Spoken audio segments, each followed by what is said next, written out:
Hey, what's going on, everybody? Welcome to Mindset Monday. Today, we are going to talk about dealing with failure, right? I have a recent example, right? So, I train a lot of kids for hockey.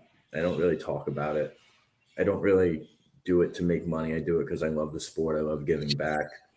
And my son has built a really nice little friend group out of all of his hockey friends, right? And these kids work hard. When I tell you they work hard, like before school they're training, after school they're training, and it was just tryout season.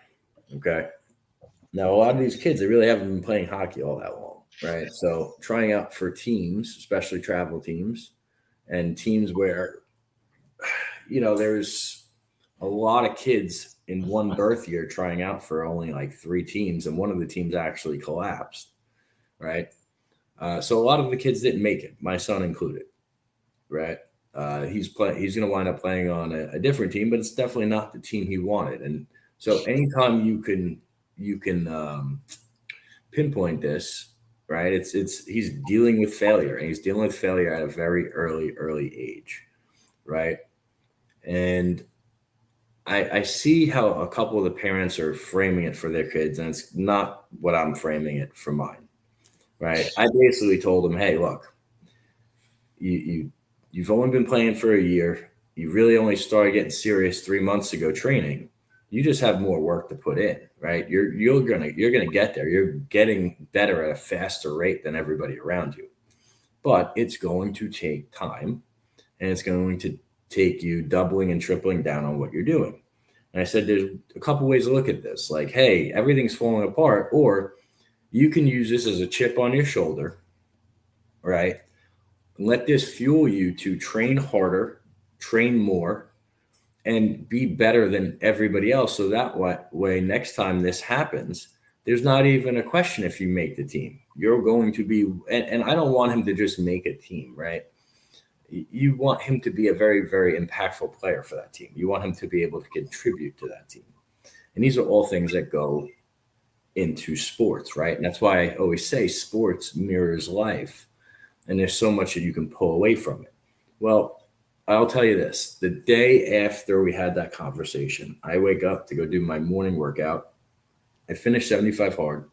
I wake up to do my morning workout, and he's up at, I want to say 6.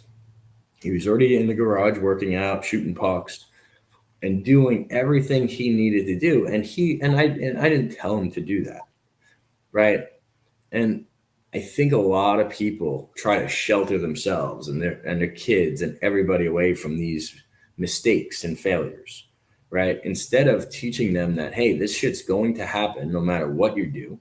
It's going to happen in business. It's going to happen with work. It's going to happen with your relationships. It's going to definitely happen with sports. Okay. And it's how you deal with it, how you show up after it that really matters, right? And how bad do you want something? Do you just want to be there, or do you actually want to be one of the key players in the game, right? And so explaining it to him like that, and setting him up to actually understand what life is about, and it's about outworking everybody, right? Outlasting people. I think that is a great lesson to learn, especially early on. I'd rather him learn this stuff when he's 10 and 11 than never having to deal with this before. And then the first time this happens, he's 18, 19, or 20, and who knows how he reacts to it then, right? It's these life lessons that you can impart on people. And it doesn't just have to be your kids, it can be anybody, right? I had the same conversation with all the kids. So, Dave, what are your thoughts on this? Yeah, man. I mean, it's a really good example, with the kids. And I think on the flip side, when you're pouring that into them, I think of my kids, right? Like when I do something, like what type of example am I showing them? Besides, if I'm going to preach it to them, you better be doing it, right? Mm-hmm. So that's a big one. And I believe that if I'm struggling in something, I think of, hey, well, if what am I going to tell them? So what am I going to tell myself, right? If they're looking to me for guidance, dude, you're going to have failures and setbacks. You better run through it. Um, one question you should always ask yourself, and I think this is very critical for setbacks and failures, or if you're taking that leap of faith or taking that next level, is always ask yourself, what happens if you don't do it? What's going to happen? What's going to be the outcome if you don't do what you're setting out to do? Are you going to live with regret? Are you going to wonder what if, right? Like, what does that question mean to you? And I think a lot of times we don't ask ourselves that question of what happens if I don't do it? Let's just take the risk. Let's take the leap of faith.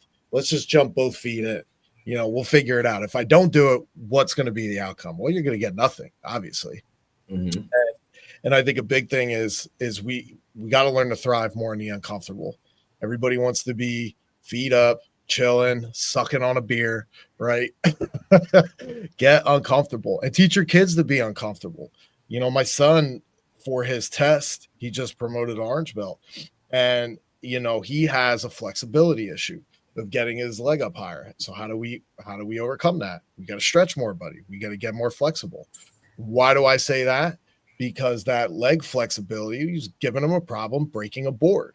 Mm-hmm. So he was one of the last to do it. He kept going. And shout out to the dojo, man, because they wouldn't let him quit either. Said, listen, man, you're not sitting down until you get this done.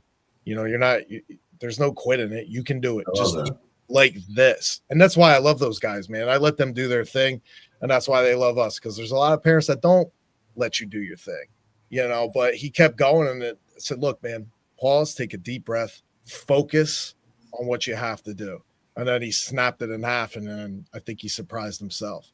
But you got to be uncomfortable, man, and it's just one of those things to where you're going to eventually get it. You got to suck in the beginning, right? So once you keep pushing through, you're going to have that breakthrough, man, and out to the other side.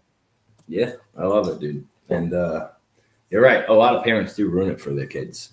I don't even know what you deal with, man. I don't even want to know.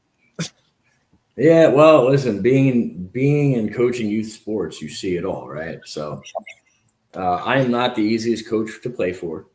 Okay.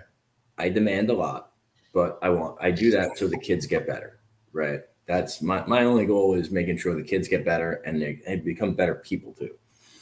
So I push them pretty hard.